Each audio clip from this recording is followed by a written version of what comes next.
By now, you've probably already heard about the attacker that went after 2 Minnesota lawmakers and their spouses early this morning. But a lot has happened since then and a lot of information has come out, so I'm going to walk you through everything we now know. And before we fully dive in, make sure you like and repost because this man is still on the loose and they are trying to find him, and follow along to stay updated. But last night, in the middle of the night or the early morning, however you prefer it, a man they are now identifying as suspect Vance Bolter, 57, white, attacked a state representative who is now unfortunately no longer with us and her spouse, as well as a Minnesota senator and their spouse, and they are now in the hospital. And since then, they have found many things. Now let's start with the victims because I think those are very important to highlight first. Melissa Hortman, a state representative and the former Speaker of the Minnesota House of Representatives, and her husband did not survive the attack, while State Senator John Hoffman and his wife are now in the hospital. And given all the evidence I'm about to show you, I think we need to call this out for what this is. This is directly an act of terror. Now, they are saying that the suspect, Vance, has an extensive background in security and military training, and he even once led a private security firm. And this would explain why he was easily able to show up in full security gear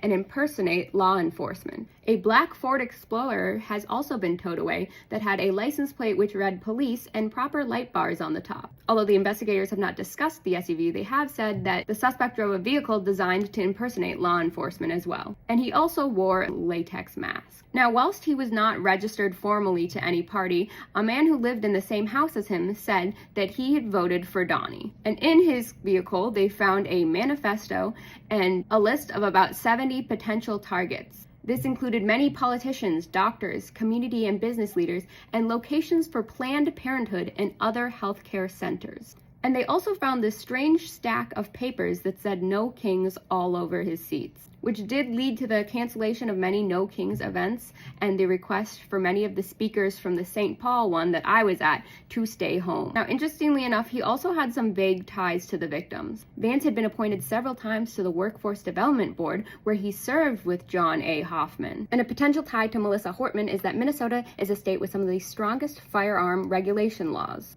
And as the Speaker of the State House of Representatives, she was instrumental in getting many of those laws passed, as well as Governor Walz, who was also on Vance's list. Now, whilst his manifesto hasn't been released to the public, I think it's pretty safe to say that these actions were politically motivated. And I'm not sure why we're not yet openly identifying this as an act of terror. This man is still out there on the run, and they're trying to find him. So please remember to stay safe out there, everybody.